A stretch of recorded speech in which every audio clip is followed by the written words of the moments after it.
உலகெங்கிலும் பறந்து வாழும் தமிழ் உறவுகளுக்கும் கலங்கரை சொந்தங்களுக்கும் அன்பு வணக்கங்கள். இன்னைக்கு நம்ம சந்திக்க இருக்கும் நபர் நாம் தமிழர் கட்சியின் மாநில பொறுப்பாளர் அண்ணன் முத்துப்பாண்டி அவர்கள். வணக்கம். வணக்கம் தம்பி. ஆனால் தொடர்ச்சியா நாம் தமிழர் கட்சி எல்லா தேர்தலுமே ஒரு ஏறுமுகம் இருந்துகிட்டே இருந்துச்சு. ஆனா இந்த தேர்தலில் சரிவை சந்திச்சிருக்கு. இப்போ நாம் தமிழர் கட்சியோட உறவுகளுடைய மனநிலை எப்படி இருக்கு?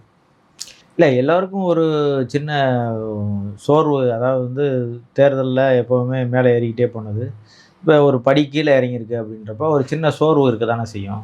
அது இருக்க தான் செய்யுது. ஆனால் இதெல்லாம் பொருட்படுத்தாமல் மேலே ஏறி வரும்னு தான் நான் பார்க்குறேன். தொடர்ச்சியாக இந்த இப்போ அடுத்த கட்டமாக இது எதுவுமே இல்லாமல் சட்டசபை திராவிட கட்சிகள் ஒருபடி இறங்கி அதே போல் இப்போ புதிய ஒரு சட்டமன்றம் அமைஞ்சிருக்கு. இதை நீங்கள் எப்படி பார்க்குறீங்க சட்டசபையை?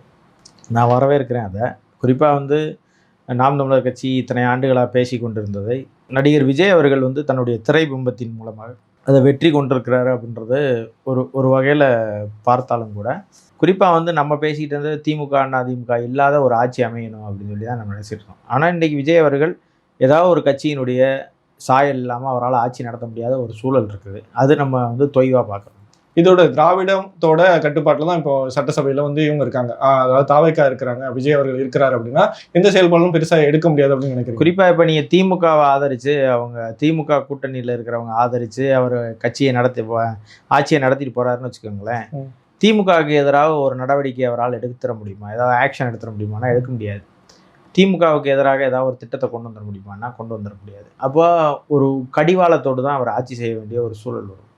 அதே போல் அதிமுக இன்றைக்கு கூட்டணி அமைச்சரவையில் இடம் கேட்டுக்கிட்டு இருக்காங்கன்னு பார்க்குறோம். அதிமுக 2 பிளந்துருக்குது. ஒரு சாரார் தாவேக்காவை ஆதரித்து அதில் மந்திரி சபையில் இடம் போட போகிறாங்கன்னு வரைக்கும் பேசுகிறாங்க. அது உண்மையாக பொய்யா அல்லது ஆகுமா ஆகாதான்றது நமக்கு தெரியல. ஆனால் அது அப்படி நடக்கும் பட்சத்தில் விஜயின் மீது சந்தேகம் வரும். மக்களுக்கு சந்தேகம் இல்லை, பொதுவாக அரசியல் கட்சிகள் சந்தேகம் எழுப்புவாங்க. என்ன காரணம்னா, பிஜேபி பின்புலத்திலிருந்து தான் விஜய் அவர்கள் இந்த வேலையெல்லாம் செய்கிறாரோ அப்படின்ற ஒரு இது வரும். குறிப்பாக மகாராஷ்டிராவில் தான் நடந்துச்சு, பீகாரில் தான் நடந்துச்சு. இப்படி பல மாநிலங்கள் அதற்கு உதாரணங்களாக இருந்திருக்குது. பல கட்சிகளை பாஜக அப்படி தான் உடைச்சி கொண்டு அதிகாரத்தில் இந்த பக்கம் சேர்த்துருக்காங்க. அந்த அதிகாரத்தின் மூலமாக ஆட்சி செய்தவர்கள் ஒரு காலகட்டத்தில் ஓரங்கட்டப்பட்டுட்டு அங்கே பாஜக ஆட்சியை பிடிச்சிருக்குது அப்படின்றத நம்ம இந்தியாவில் இருக்கிற பல மாநிலங்கள் உதாரணத்தை நம்ம சொல்லலாம். அதுபோல் தமிழ்நாடு விஜய் அவர்களை பயன்படுத்தி பாஜகவில் நுழையுதோ அப்படின்றது ஏற்கனவே இருக்கிற அந்த குற்றச்சாட்டு இருக்கு இல்லையா, அந்த ஏற்கனவே இருக்கிற ஒரு பார்வை விஜய் மேலேயும் ஒரு சின்ன சந்தேகப்படும். இப்போ அப்போ இந்த 30 எம்எல்ஏக்கள் பிரியறதுக்கு காரணமும் பிஜேபி தான். இப்போ அப்படி பிரிஞ்சா ஏடிஎம்கே எடப்பாடி பழனிசாமி அவர் கையில் இருக்குமா, இல்லை மாற்று வேற யாராவது சிவி சண்முகம் அவருக்கு மாதிரி அவர் கையில் போகிறதுக்கு வாய்ப்பு இல்லை? இப்போ அவங்க தான் போர்க்கொடி தூக்கியிருக்காங்களே. கேட்டால் வெளியில் சொல்கிறாங்க, நாங்கள் அதெல்லாம் ஒரு பிளவும் இல்லை, அதிமுக ஒன்றா தான் இருக்கோம் அப்படிலாம் சொல்கிறாங்க. அப்புறம் ஏன் 30 சட்டமன்ற உறுப்பினர்கள் தனியாக ஆதரித்து போய் எங்களை சட்டமன்ற குழு தலைவராக தேர்ந்தெடுங்கன்னு ஏன் போய் சபாநாயகரை வலியுறுத்த வேண்டியது இருக்குது? எடப்பாடி தலைமையில் போய் ஒரு 17 பேர் போய் எடப்பாடியை சட்டமன்ற குழு தலைவராக பரிந்துரைங்கன்னு ஏன் கேட்க வேண்டியது என்ன இருக்குது? ஒன்றா தானே இருக்கீங்க. அப்போ ஒரே ஒரு சட்டமன்ற குழு தலைவர் இருந்திருக்கலாமே, 2 சட்டமன்ற குழு தலைவர் எதுக்கு? அப்போ நமக்கு கண்ணு முன்னாடியே தெரியுது அது யார் பக்கம் போக வாய்ப்பு இருக்குன்னு நீங்கள் நினைக்கிறீங்க? இல்லை, அறுதி பெரும்பான்மை எந்த பக்கம் இருக்குதோ அந்த பக்கம் தானே போகும். உங்களுக்கு ஆட்சி அந்த பக்கம் போகும். ஆட்சி இருக்கிற இடத்துக்கு தானே கட்சிக்காரங்க எல்லாரும் நகருவாங்க. அதிகாரம் இருக்கிற இடத்துக்கு தானே எல்லாரும் நகருவாங்க. அதிகாரம் இல்லைன்னா யார்? இப்போ எடப்பாடி அவர்கள் அதிகாரத்தில் இருந்தார், எதிர்கட்சி தலைவராக இருந்தார், அதனால அவர் பின்னாடி இருந்தாங்க எல்லாருமே. எம்எல்ஏக்கள் மட்டும் தானே இப்போ 30 எம்எல்ஏக்கள் பிரியாங்க. மற்ற உறுப்பினர்கள் எல்லாருமே எடப்பாடி பக்கம் இருந்தால் எடப்பாடி பக்கம் கட்சிகள் இருக்குமா? இல்லை, இருக்காது. எப்பவுமே பொதுவாக கட்சிக்காரர்களுடைய மனநிலை எப்படி இருக்குன்னா, அதிகாரம் இருக்கிற பக்கம் தான் போக சொல்லும். அதுக்காக தான் அதிகாரத்தை பிடிங்கி கொடுக்குறாங்க. வெறும் சட்டமன்ற உறுப்பினர்களாக இவங்க போய் ஆதரவு கொடுக்க வேண்டிய தேவை தாவேக்காவுக்கு அப்படி ஒன்றும் இவங்களுக்கு ஒன்றும் நேர்த்திக்கட்டம் கிடையாது. புரியுது? அவங்களுக்கு தாவேக்காவை ஆதரித்து தாவேக்காவை ஆட்சி நடத்த வைக்கணும்னா அப்படிலாம் ஒன்றும் கிடையாது. இப்போ இவங்க அதிகாரத்தில் பங்கு பெறணுன்றது தான் அவங்களோட நோக்கம். அப்போ அந்த அதிகாரத்தை தாவேக்கா கொடுத்துச்சுன்னா அவங்க உள்ளே போவாங்க. அப்போ அதற்கான பேச்சுவார்த்தை நடத்தும் போது அது கொஞ்சம் வலுவான இடமா இருக்கும். அதனால் நீங்கள் நம்ம ஆதரவு வாங்கிக்கலான்னு சொல்லி செங்கோட்டையன் தரப்புல இருந்து தான் இந்த வேலை செஞ்சதாகவும் சொல்கிறாங்க. குறிப்பாக ஆதவர்ஜனா, செங்கோட்டையன், அதே போல் லீமா ரோஸு, இவங்களுக்கெல்லாம் அதில் பெரிய பங்கு இருக்குதுன்னு சொல்கிறாங்க. அதனால் இவங்க விஜயை ஆதரிப்பதன் மூலமாக ஆட்சி 5 ஆண்டுகளுக்கு நீடிச்சுட்டு போயிடலாம் அப்படின்னு சொல்லி அவங்க நினைப்பாங்க. இப்போ அதிகாரத்தில் பங்கு கொடுத்தா தானே, ஏற்கனவே அவர் சொன்னார் ஆட்சியின் பங்கு அதிகாரத்தில் பங்குன்னு. காங்கிரஸ் 5 எம்எல்ஏ வச்சிருக்கவங்களுக்கு மந்திரி சபை கொடுக்க போறேன்னு சொல்றப்ப இப்போ 30 பேர் ஆதரிக்கும் மந்திரி சபை கொடுக்காம இருக்க முடியாதுல்ல. அப்போ மந்திரி சபை கொடுப்பாங்க, அப்புறம் அதில் முக்கியமான துறை வைப்பாங்க. அப்போ எப்பயும் போல வந்து அதிமுக எப்படி வந்து ஊழல் செஞ்சுச்சு கொள்ளையடிச்சுன்னு நம்ம பேசுகிறோமோ அதே போல் இங்கேயும் ஊழல் செய்யும் கொள்ளையடிக்கும் எல்லாம் செய்யும். விஜயால கட்டுப்படுத்த முடியாது. அப்படி ரொம்ப கோவப்பட்டாருன்னா ஆட்சியை கலைக்க வேண்டிய சூழல் வரும். அதுதான் இப்போ அங்கே இருக்கிற நிலைமை. அப்போ இதை ஒரு பக்கம் பார்க்க போனா இப்போ வந்து இன்னும் பெரும்பான்மை ஆயிடுவாங்கல்ல, 30 எம்எல்ஏக்கள் போயிட்டா இன்னும் பெரும்பான்மை அதிகரிக்கும். அப்போ திமுகவை எதிர்க்கிறது இன்னும் உங்களுக்கு எளிதாயிடும்ல. ஏன்னா நான் என்ன சொல்றேன்னா, பெரும்பான்மை ஆகலாம், இதாகலாம், ஆட்சி தக்க வைக்கலாம், எல்லாம் செய்யலாம். ஊழல் கொள்ளையடிக்கிறது அதே இருக்கிற சர்வைவல் அதே தானே நடக்கும் உங்களுக்கு. அப்போ தாவேகா மாற்றுன்னு எந்த இடத்துல போய் பேச முடியும் அவங்க? இந்த இந்த இந்த இடத்துல வந்து அதிமுகவோட ஆதரவை பெற்று போய் நின்று எல்லாம் செய்கிறாங்க. நான் வேறு வழி இல்லை, அதிமுகவோட ஆதரவை பெற்று வாங்கினால ஊழல் நடந்துருச்சு, அதனால் இந்த தடவை எங்களுக்கு அதிகமாக போட்டு ஜெயிக்க வைங்க, அதனால் இனிமேல் நான் ஊழல் பண்ணாமல் பார்த்துக்கிடுவேன்னு சொல்ல முடியுமா அவர்? அப்படி சொல்ல முடியாதுல்ல. அப்படின்னா அவங்களோட சேராமல் இருக்கணும், மறுதேர்தலுக்கு வாய்ப்பை கொடுக்கணும். அப்படி இல்லைன்னு சொன்னால் சரியான முறையில் ஆட்சி நடத்திட்டு போகிறதா இருந்தால் திமுக தான் வெளியில இருந்து ஆதரவு தரேன்றாங்களா கூட்டணி கட்சிகள். பாஜகவினுடைய செயல் திட்டங்களை செயல்படுத்த மாட்டேன்னு இவர் நினைச்சாருன்னா அவங்கள கூட்டி வச்சுக்கிட்டு இவங்களோட ஆதரவே தேவையில்லைன்னு சொல்லிட்டு போகலாம். இவங்களுக்கு மந்திரி சபையில் இடம் கொடுக்க வேண்டிய அவசியம் இல்லை, இப்போலாம் சொல்லிட்டு போகலாம். வெளியில இருந்து ஆதரவு கொடுக்குறவங்களுடைய இதை வச்சே நவத்திட்டு போகலாம். ஆனால் என்ன, வெளியில இருந்து ஆதரவு கொடுக்குறவங்களோட பிரச்சனை என்னென்னா, நாளைக்கு ஒரு வேளை வந்து திமுக வந்து ஒரு 29 நாடாளுமன்ற தேர்தலை ஒட்டி ஒருவேளை ஆட்சியை கவிழ்த்து விடுங்கன்னு சொன்னால் ஆட்சியை கவிழ்த்து விட்டாங்கன்னா 29 நாடாளுமன்ற தேர்தலோட சட்டமன்ற தேர்தலும் வருவதற்கான வாய்ப்பு இருக்குது. ஏற்கனவே பாஜக வந்து ஒரே நாடு ஒரே தேர்தல், அதே போல் வந்து மும்மொழி கொள்கை, இதுக்கெல்லாம் வந்து கையெழுத்து போடாமல் இருக்குது தமிழ்நாடு. அப்போ இதெல்லாம் வந்து விஜய் அவர்கள் கையெழுத்து போட்டாருன்னா ஆட்சியை நீடிக்க விடுவாங்க, இல்லைன்னா கலைச்சி விடுவாங்க. அது வந்து பாஜகவும் ஒரு புறத்தில் அழுத்தம் கொடுக்கும், இந்த பக்கம் ஒரு பக்கம் திமுகவும் அழுத்தம் கொடுக்கும். அதிமுக கூட்டணிக்கு போனீங்கன்னா அதிமுக ஊழல் செய்யும். அப்போ விஜய் அவர்களுக்கு வந்து ஒரு பக்கம் இல்லை, பல பக்கத்துல இருந்து அடி விழுகுன்றது தான் நம்ம பார்க்கணும். அப்போ எல்லாரும் சொல்ற மாதிரி இப்போ சில அரசியல் விமர்சகர்கள்லாம் சொல்றாங்க ஆட்சி வந்து நடுவில் இன்னும் ஒரு 6 மாதங்களில் கலைச்சிடப்படும், இன்னும் 1 வருஷத்துல கலைக்கும். அந்த மாதிரி உண்மைதானா? அதை கலைக்கிறதுக்கு பிஜேபியின் ஆசீர்வாதம் இருந்துச்சுன்னா 5 ஆண்டுகள் போயிடும். பிஜேபி வேணான்னு நினைச்சிச்சுன்னா அது எப்போ வேணாலும் ஆட்சியை கலைக்கும். இப்போ முதல் கையெழுத்தா வந்து விஜய் அவர்கள் வந்து 717 மதுக்கடைகளை வந்து மூட சொல்லி உத்தரவிட்டிருக்கிறாரு. இது பல இடங்கள்ல வரவேற்கத்தக்கதா இருக்கு. இந்த மாதிரியான திட்டங்களை இப்போ நிறைவேற்றிருக்காரு. நீங்க உங்க பார்வையில் அதை எப்படி பாக்குறீங்க? நான் வரவேற்கிறேன். அதை வந்து மதுக்கடைகளை ஒழிக்கணுன்றது தான் நாம் தமிழர் கட்சியினுடைய நிலைப்பாடும். 717 இடங்கள்ல அவங்க ஆய்வு செஞ்சு கடைகளை மூடுவதற்கான உத்தரவு பிறப்பிச்சிருக்கிறதா சொல்றாங்க. வேற எங்கேயும் கடை திறப்பாரா திறக்க மாட்டாரா? இப்போ கோயிலுக்கு பக்கத்தில் இருக்க கடையெல்லாம் தூக்க சொல்லிட்டாரு, அதான் 717 கடை. வேற இடங்களுக்கு அந்த இப்போ ஒரு உதாரணத்துக்கு எப்படி இருக்கும்னா, டாஸ்மாக் கடை வந்து இப்போ 415 நம்பர் டாஸ்மாக் கடைன்னு வச்சுக்கோங்க. டாஸ்மாக் கடைக்கு ஒரு நம்பர் இருக்கும்.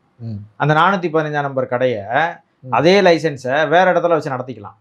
இப்போ ஒரு உதாரணத்துக்கு வந்து இங்கே கோடம்பாக்கத்தில் நடத்துகிறாங்கன்னு வச்சுக்கோங்களேன், அதை தூக்கிட்டு போய் பல்லாவரத்தில் வச்சுக்கலாம். பல்லாவரத்தில் நடத்துகிறாங்கன்னா அதை தூக்கிட்டு போய் தாம்பரத்தில் வச்சுக்கலாம். அந்த நம்பர் லைசன்ஸ் யார் வேணாலும் வச்சுக்கலாம், இடத்த மாற்றிக்கலாம். இதுக்கு முன்னாடி நடந்த மாதிரி அந்த நெடுஞ்சாலைகள்ல வந்து கடையை மாற்றி போய் பின்புறத்தில் திறந்து வச்சாங்கல்ல, அந்த மாதிரி வரப்போதா? அந்த மாதிரி வாய்ப்பு இல்லை. நிரந்தரமா இந்த இது பண்ண இந்த லைசன்ஸ் கொடுக்கப்பட்டு இந்த ரத்து செய்யறாங்கல்ல, திரும்ப இந்த கடைகள் திறக்கப்பட மாட்டாதுன்ற உத்தரவு வந்திருக்குதா? அப்படி கிடையாது. இந்த இதுக்கு பக்கத்தில் இருக்க கடையெல்லாம் க்ளோஸ் பண்ணுறோம்னு வந்திருக்கு. புதுசாக திறக்கிற கடைக்கு யாருக்காவது தெரிய போதா? யாராவது கடை திறக்க போறேன்னு யாராவது உங்கள்கிட்ட சொல்ல போறாங்களா? இப்போ யாராவது கேட்பாங்க. அந்த வேலை நேரத்தையும் குறைக்கிறதா வேற சொல்லியிருக்காங்கல்ல.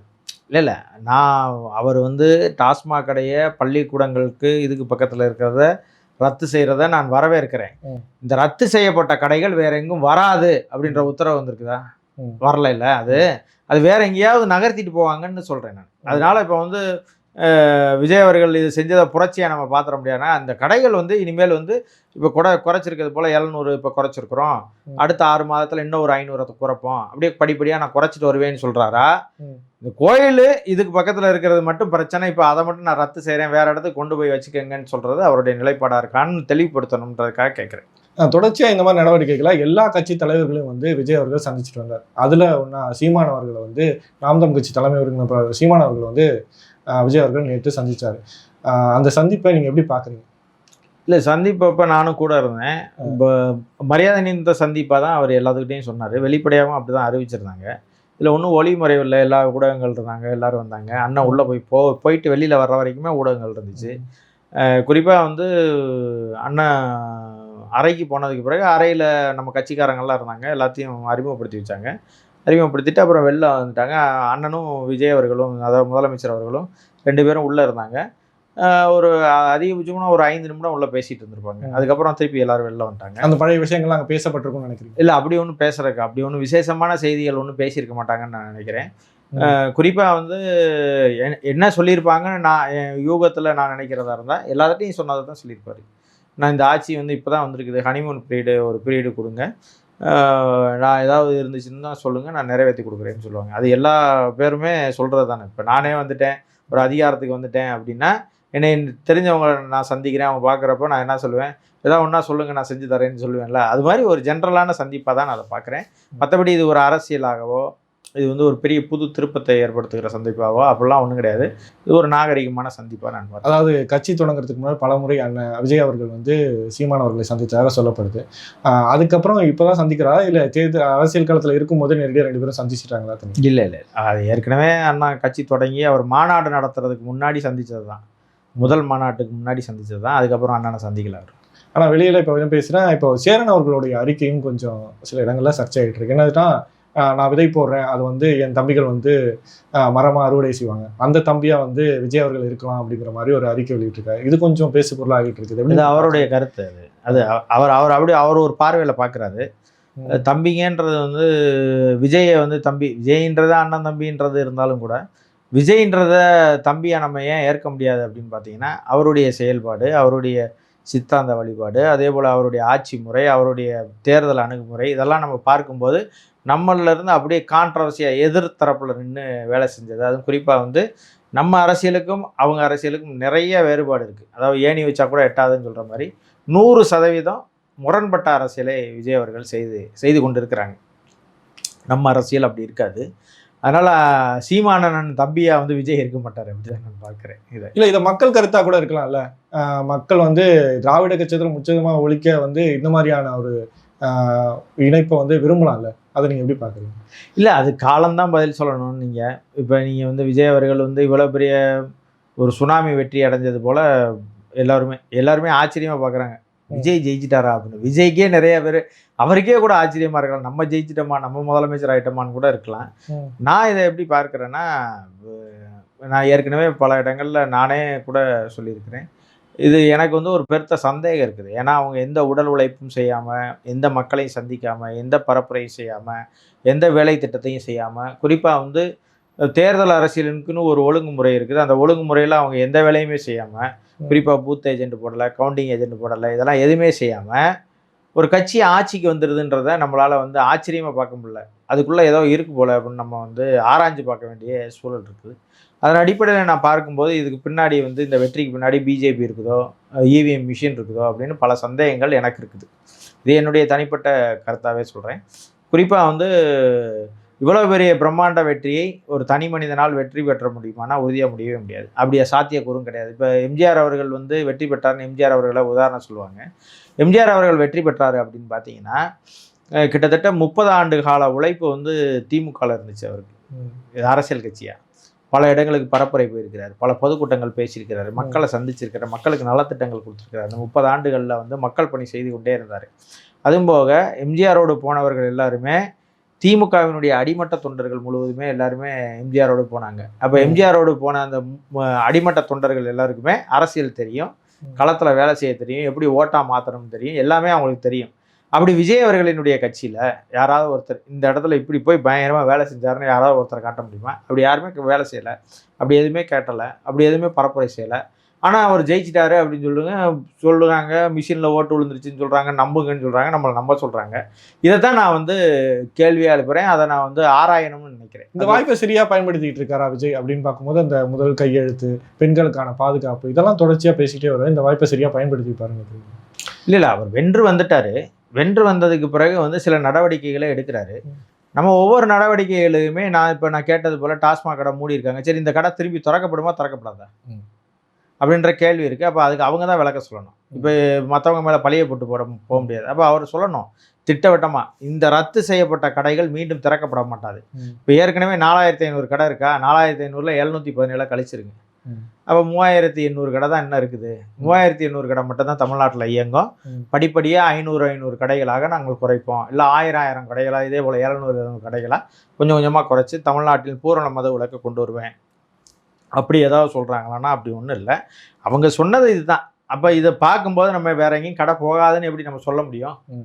அப்போ இது வந்து இது செய்தியில் ஊடகங்களில் செய்தியாக அது பிரம்மாண்டமாக அது பயங்கரமாக அப்படி செஞ்சுட்டாரு இப்படி செஞ்சுட்டாருன்னு சொல்லுவாங்களே தவிர அதை நம்ம வந்து ஆராய்ஞ்சு பார்க்கணும்னு சொல்கிறேன். ஏன்னா வெளிப்படையாக சொல்லப்படுகிற அரசியல் வேறவா இருக்கும், செய்தி வேறவா இருக்கும். செய்திக்கு பின்பாக நம்ம ஆராயும் போது அதனுடைய செய்தி வேறவா இருக்குன்றதுக்காக தான் நான் சொல்கிறேன். அப்போது இன்னொரு பக்கம் இலங்கை வரைக்கும் அதிக ஆதரவு விஜய்க்கு இருந்ததாக நிறைய வலைக்காட்சிகள்ல பார்க்க முடியுது, பொதுத்தளங்கள்ல பார்க்க முடியுது. ஏன் ராஜபக்சே பையன் கூட வாழ்த்து கட்சி தொடங்கினோடனே வாழ்த்து சொன்னாரு. இந்த மாதிரி பார்க்க இப்ப கூட சொல்றாரு நான் இணைஞ்சு அவரோட பயணிக்கிறதுக்கு தயாரா இருக்கேன்னு சொல்றாரு. அதுக்கு அதெல்லாம் பார்க்க தான் முடியுது. அந்த மாதிரி ஒரு சில தமிழ் சொந்தங்களுக்கு நடுவில் இருக்க வரவேற்பை வந்து காங்கிரஸ் கூட்டணி மூலமா இவர் வந்து அதை புறக்கணிக்கிறாரா அப்படிங்கிற மாதிரியான ஒரு கேள்வியும் இருக்குல்ல. காங்கிரஸ் கூட்டணி வச்சிருக்கிறாரு, இப்போ அவங்களுடைய மனநிலை எப்படி இருக்கும்னு நீங்க நினைக்கிறீங்க? அப்பெல்லாம் ஒன்றும் கிடையாது. அவங்க ரசிகர்கள். விஜய் வந்து என்ன செஞ்சாலும் பிஜேபியோட கூட்டணி வச்சாலும் வாழ்கன்னு சொல்லுவாங்க, அதிமுகவோட கூட்டணி வச்சாலும் வாழ்கன்னு சொல்லுவாங்க, திமுகவோடய நாளைக்கு கூட்டணி வச்சாலும் வாழ்கன்னு சொல்லுவாங்க. ரசிகத்தன்மையில் இருக்கிறவங்களுக்கு அரசியலும் கிடையாது, ஒன்றும் கிடையாது, கொள்கையும் கிடையாது, கோட்பாடும் கிடையாது, நோக்கமும் கிடையாது, ஒன்றும் கிடையாது. விஜய் யார் கூட வேணாலும் போகலாம், அதெல்லாம் அவங்களுக்கு எந்த பிரச்சனையும் கிடையாது. அப்போ கொள்கை உள்ளவன் கோட்பாடு உள்ளவன் தான் நான் இன்னாரோட போவேன் இன்னாரோட போக மாட்டேன்னு நிற்பான். புரியுதா உங்களுக்கு? விஜய்க்கு அப்படி எந்த கொள்கையும் கிடையாது, கோட்பாடும் கிடையாது. அப்படி கொள்கையோடு இருந்திருந்தா அவர் இவங்களுடைய கூட்டணியில் போய் இப்போ தீய சக்தின்னு சொல்லி தீய சக்திகளின் ஓட்டை வாங்கி வென்றிருக்கிற காங்கிரஸையோ இல்லை கம்யூனிஸ்டையோ கூட இருக்கிற விடுதலை சிறுத்தைகளையோ கூப்பிடுவாரா? அந்த கட்சி தலைவர்களை போய் சந்திப்பாரா? சந்திச்சிருக்க மாட்டார்ல. இப்போ இவர்களுக்குமே என்னென்னா ஒரு நொண்டி சாக்கு சொல்கிறாங்க, பாஜக உள்ளே வந்துடக்கூடாது அப்படின்றதுக்காக. பாஜக நாங்கள் இருக்கிற வரைக்கும் உள்ளே வராதுன்னு சொல்கிறவங்க தானே சரியான ஆள். பாஜக வர விடுறதுக்கு நீ எதுக்கு அப்படின்ற கேள்வி இருக்குல்ல. இப்போ இதை எல்லாமே வந்து அரசியல் காரணங்களுக்காக ஒருத்தரை தான் ஆதரிக்கிறதுக்கு ஒரு நியாயம் கற்பிக்கிறது தான். தொடர்ச்சியாக இப்போ விஜய் எது செஞ்சாலும் சரி அப்படிங்கிற மாதிரியே மனநிலையில எல்லாருமே இருப்பாங்க. எல்லாருமே இல்லை, ரசிகர்கள் இருப்பாங்க, அவங்க கட்சிக்காரங்க இருப்பாங்க, அவங்க தொண்டர்கள் இருப்பாங்க. ஏன்னா அவங்களுக்கு எந்த நோக்கமும் கிடையாது. அவங்க கட்சியில் பாருங்க, அண்ணா இருப்பார், எம்ஜிஆர் இருப்பார், அதே போல் வந்து இவர் இருப்பார், பெரியார் இருப்பார், காமராஜர் இருப்பார், அம்பேத்கர் இருப்பார், வேலுநாச்சியார் இருப்பாங்க, அஞ்சலி அம்மாள் இருப்பாங்க. இப்படி வந்து பல கலவைகளோடு இருப்பாங்க அவங்க. புரிதா? வந்து அம்பேத்கருக்கும் அம்பேத்கரினுடைய கொள்கை கோட்பாட்டுக்கும் பெரியாரின் கொள்கை கோட்பாட்டுக்கும் நேர் எதிரானது. இவர் காமராஜர் கொள்கை கோட்பாட்டுக்கும் பெரியார் கொள்கை கோட்பாட்டுக்கும் நேர் எதிரானது. எம்ஜிஆர் தான் இந்து முன்னணியை தொடங்குறதுக்கே காரணமாக இருந்தவர். அவருக்கும் பெரியாருக்கும் நிறைய கான்ட்ரவர்சி இருக்குது. அண்ணாவுக்கும் பெரியாருக்குமே பயங்கரமான சண்டை நடந்துச்சு, உங்களுக்கு தெரியும். அவங்க இவங்களை அசிங்கமாக பேசுகிறாங்க, அவங்கள அசிங்கமாக பேசுனாங்க. இப்படி ஒரு பெரிய கான்ட்ரவர்சியான கொள்கை தலைவர்களை அவர் வச்சிருக்கிறாரு, நிறைய பேர் அடையாளமாக காட்டுறாரு. அப்போ அவருக்கு எந்த கொள்கையும் இல்லைன்றது தானே நம்ம பல நேரம் சொல்லிட்டு இருந்தோம். ஆனால் எல்லாருக்குமான ஒரு மக்கள் தலைவராக வந்து எல்லாருக்குமான மக்கள் தலைவர் இந்த படமே தேவையில்லை, உங்கள் முகம் தானே பிராண்டு, அப்படி தானே சொல்கிறீங்க. என் முகத்தை காமிச்சா போதுன்னு சொல்கிறீங்க, இந்த விஜய்க்காக தான் ஓட்டுன்னு சொல்கிறீங்க, அப்புறத்துக்கு இந்த தலைவர்கள்லாம் போடுறீங்க. அந்த தலைவரெலாம் தூக்கி வீசுங்க, விஜய் மட்டும்தான் பிராண்டு அப்படின்னு காமிச்சிட வேண்டியது தானே. அவன் என்னென்னா பெரியாரை சொன்னாதான் ஓட்டு விழுந்துருமா, எம்ஜிஆரை சொன்னால் ஓட்டு விழுந்துருமா, அண்ணாவை சொன்னாதான் ஓட்டு விழுந்துருமா, காமராஜரை சொன்னால் ஓட்டு விழுதுமா, இப்படி வந்து ஒரு ஒரு ஒரு மாய தோற்றத்தை உருவாக்குறாங்க. இவங்களுக்காக ஓட்டு விழுந்துச்சு, இவங்களுக்காக ஓட்டு விழுந்துச்சு, இவங்களெல்லாம் கொள்கை தலைவராக வச்சிருக்கிறாருன்னு சும்மா சொல்லிக்கிறதா ஊடகங்களில் பேசுறதுக்கு. நீங்கள் யாரை வழிகாட்டியாக எடுக்கிறீங்க, யாரை கொள்கை தலைவராக எடுக்கிறீங்கன்னா அதுக்கு ஒரு பேருக்கு ஒரு 5 பேர் வேணும்ல. இப்போ சப்போர்ட்டிங் கேரக்டர் மாதிரின்னு வச்சுக்கோங்க. இவர் தான் ஹீரோ, இவங்களுக்கு சப்போர்ட்டிங் கேரக்டர் ஒரு அப்பா கேரக்டர், இவங்க அம்மா கேரக்டர், இவங்க தாத்தா கேரக்டர், இவங்க பாட்டி கேரக்டர்ன்ற மாதிரி ஒரு சப்போர்ட்டிங் கேரக்டராக இவங்களெல்லாம் வச்சுக்கிட்டாரே தவிர அவங்க கருத்தை சொல்லி, அம்பேத்கர் இந்த கருத்தை சொல்லியிருக்காரு, இந்த கருத்தின் மூலமா நான் ஆட்சி செய்வேன், பெரியார் இந்த கருத்தை சொல்லியிருக்காரு, இந்த கருத்தின் மூலமா நான் ஆட்சி செய்வேன், அண்ணா இந்த கருத்தை பேசியிருக்காரு, இந்த கருத்தின் மூலமா ஆட்சி செய்வேன்னு என்னைக்காவது பேசியிருக்காரு பரப்புரை கூட்டத்திலேயோ வாக்கு கேட்கும் போதோ ஏதாவது சொன்னாரா? அப்படிலாம் ஒண்ணுமே சொல்லலை. அவர் தன் முகத்தை காட்டினாரு, வந்தாரு, விசில் அடிச்சாரு, கை காட்டினாரு, மாலையை வாங்கிட்டாரு, சைக்கிள் ஓட்டினாரு, வேற என்ன செஞ்சாரு? இதே பிரதிபலிப்பு அடுத்த நாடாளுமன்ற தேர்தலில் 2029 பிரதிபலிக்குமா? ஏன்னா கூட இப்போ காங்கிரஸும் சேர்ந்துருக்கு, அவங்களுக்கு அந்த வாய்ப்பு இருக்குமான்னு நினைக்கிறீங்க? இல்லை, அதை நம்ம அந்த கள சூழலில் தான் பார்க்க முடியும். இவங்களுடைய ஆட்சியை பார்ப்பாங்க மக்கள், இவர் சொன்ன வாக்குறுதிகளை நிறைவேற்றுறாரான்னு பார்ப்பாங்க. அதுக்கு பிறகு வந்து இவர் மேலே நம்பிக்கை வரணும். இப்போ திரும்ப வந்து நான் சொன்னது போல் அதிமுக கூட்டணியோட ஆட்சியை வந்துச்சு அப்படின்னா அவங்களுக்கு மந்திரி சபையில் இடம் கொடுத்தா அந்த கொள்ளையடிக்கிறது இதெல்லாம் இருக்குல்ல, அதெல்லாம் வந்து 29 தேர்தலில் எதிரொலிக்கும்ல. அதை எதிர்கட்சிகளாக இருக்கிற திமுக கேள்வி கேட்பாங்க, நாம் தமிழர் கேள்வி எழுப்போம். இப்படி பல எதிர்ப்புகள் வரதானே செய்யும். இப்போ அதெல்லாம் அவர் சமாளிக்கணும். அதுக்கப்புறம் அவர் தேர்தலை சந்திக்கணும். முதல் தேர்தலில் அவர் ஏதோ ஒரு அபரிவிதமான வெற்றி, அதாவது திடீர்னு விபரீத ராஜயோகம்னு சொல்ற மாதிரி ஒரு ராஜயோகம் அடிச்சிருச்சு. அது அடுத்த தேர்தலில் அந்த ராஜயோகம் இருக்குமான்னு சொல்ல முடியாது. இப்போ சட்டசபை பார்க்கும்போது ஒரு பக்கம் ஸ்டாலினே வந்து எதிர்க்கட்சியில தலைவராக இருந்து அவரை தோக்கடிச்சு இப்போ உதயநிதி உட்கார்ந்துருக்காரு. இந்த பக்கம் வந்து பார்த்தீங்கன்னா எல்லா திராவிட கட்சிகளையும் வச்சு இவர் இப்போ விஜய் அவர்கள் இருக்காரு. சட்டசபை வந்து இன்னைக்கு பார்க்கும்போதே உதயநிதிக்கும் இவருக்குமே வந்து ஒரு நல்ல ஒரு வாதமாக போயிட்டு இருக்கு. நல்ல வாதமாக போயிட்டு இருக்கு. இது எப்படி பார்க்குறீங்க? உதயநிதி விசஸ் விஜய் எப்படி பார்க்குறீங்க சட்டசபை? இல்லை, மக்கள் தீர்ப்பு தான் அது. நம்ம போய் அதை என்னத்தை பார்க்கறது? மக்கள் வந்து ஆரோக்கியமான ஒரு இதுவா இல்லை வந்து இல்லை மக்களின் தீர்ப்பா நான் பார்க்கிறேன். அது ஆரோக்கியம் இல்லையான்றதை வந்து மக்கள் தான் முடிவு செய்யணும். நம்ம என்னத்த சொல்றோம்? நம்ம என்ன சொன்னாலும் அவங்க கேட்க போறதில்ல. நம்ம ஏதாவது சொன்னோம்னு வச்சுக்கோங்களேன், பாருங்க நாம் தமிழர் கட்சிக்காரங்க எங்களை திட்டுறாங்கன்னு சொல்லுவாங்க அவங்க. அதனால நான் என்ன சொல்றேன்னா, அவங்க செயல்பாடை மக்கள் நல்லா உற்று கவனிச்சுக்கிட்டு இருக்காங்க. விஜய் என்ன செய்யறாரு, உதயநிதி என்ன செய்யறாரு, நாம் தமிழர் என்ன செய்ய போகுது அப்படின்றத கவனிச்சுக்கிட்டு தான் இருக்கிறாங்க. அதை மக்கள் வந்து எப்படி தீர்ப்பாக கொடுப்பாங்கன்னா, வாக்கு அரசியலில் வாக்கு செலுத்துவதும் போது தான் தீர்ப்பாக கொடுப்பாங்க. இங்கே பெரும்பாலான மக்களுக்கு வந்து வாக்குனா என்னென்ன, வாக்கினுடைய அருமை என்னன்னே தெரியாமல் நிறைய பேர் வந்து எங்கள் பாப்பா சொல்லிச்சு, எங்கள் தாத்தா சொன்னார், எங்கள் பாட்டி சொல்லிச்சு, எங்கள் அப்பா சொன்னார், என் பொண்டாட்டி அழுதுச்சு, சோத்தில் வச்சிருவேன்னு சொல்லிச்சு, அழுது உருண்டுச்சு, இல்லைன்னா நான் அவனை டைவர்ஸ் பண்ணிடுவேன்னு சொல்லிச்சுன்னு இப்படி பயமுறுத்தி வாக்குகளை வாங்கியிருக்கதா நிறைய பேர் சொல்கிறாங்க. இது வந்து அரசியல் இல்லைன்னு நான் நினைக்கிறேன். இதை வந்து நம்ம மக்கள்கிட்ட போய் சொல்லி ஒரு அபிமானி, ஒரு நடிகர், ஒரு பெரிய திரைபிம்பம் அம்பேத்கரையே தோற்கடிச்சிருக்கு, காமராஜரை தோற்கடிச்சிருக்கு, இப்படி பல பேர் தோற்கடிக்கப்பட்டிருக்காங்க பல திரைபிம்பத்தினால. அதனால அந்த திரைபிம்பத்தினால இன்றைக்கு வந்து அவரும் வென்று வந்திருக்கிறாரு. அப்படிதான் நான் பார்க்கிறேன். பார்ப்போம். உதயநிதிக்கு எதிர்கட்சியாக இருக்கக்கூடிய அந்த ஆளுமை திறன் இருக்கிறதா இல்லை? செயல்பாடை வச்சு தான் கண்டுபிடிக்க முடியும். ஏற்கனவே துணை முதல்வராக இருந்துட்டாரு, உங்களுக்கு அமைச்சராகவும் இருந்திருக்கிறாரு. திறம்பட செயல்படுறாரா அப்படின்றத வந்து அவர் அங்கே வைக்க போகிற கேள்விகளின் மூலமாக தான் நம்ம பார்க்க முடியும். குறிப்பாக திமுக வந்து எதிர்கட்சியாக நல்லா செயல்படுவாங்க. குறிப்பாக வந்து பின்புலத்தில் நிறைய பேர் இருக்காங்க, அனுபவசாலிகள் நிறைய பேர் இருக்காங்க. குறிப்பாக வந்து KN நேரு இருக்கிறாங்க, ஏவா வேலு இருக்கிறாரு, அதே போல் வந்து O பன்னீர்செல்வம் அவர்கள் இருக்காங்க. பல பேர் வந்து அவங்க கட்சியிலே நிறைய இன்டலெக்சுவலர், பெரிய அறிவு சார்ந்து இயங்குறவங்க நிறைய பேர் இருக்காங்க. இதை கேள்வியை எழுப்புங்கன்னு சொல்லுவாங்க. அதெல்லாம் கேள்வியாக எழுப்புவார். அவர் என்ன எழுதி கொடுத்து பேசுகிறது தானே. இப்போ எப்படி பிரச்சாரத்தில் பேசினாரோ அது போல் பேசுவார், நல்லா செய்வார்னு நான் நினைக்கிறேன். இப்போ அடுத்து வந்து இடைத்தேர்தல் திருச்சி கிழக்கு, இதில் வந்து நாம் தமிழ் கட்சியோட நிலைப்பாடு ஏன்னா தாவேகா வந்து முன்னாள் ஓய்வு பெற்ற அதிகாரி IAS சகாயம் அவர்களை வந்து நிறுத்த போகிறதா ஒரு தகவல் வெளியாகிட்டு இருக்குது. அப்போ எப்பயுமே ஒரு படி முன்னராக வந்து நாம் தமிழ் கட்சி ஒரு வேட்பாளர் வந்து முன்னரே அறிவிச்சிருவாங்க. இப்போ நாம் தமிழ் கட்சியோட செயல்பாடு என்னவா இருக்கும்? உறுதியாக போட்டிக்கிடுவாங்க, அதில் எதுவும் மாற்றம் இல்லை. IAS அவர்கள் சகாயம் அவர்கள் நிறுத்தினாலும் யாருன்னு போட்டிடும். தொடர்ச்சியாக நம்ம நிறைய அரசியல் கருத்துக்களை விவாதிச்சிருக்கோம், நிறைய விளக்கங்களை கொடுத்துருக்கீங்க. மிக்க நன்றி. நன்றி.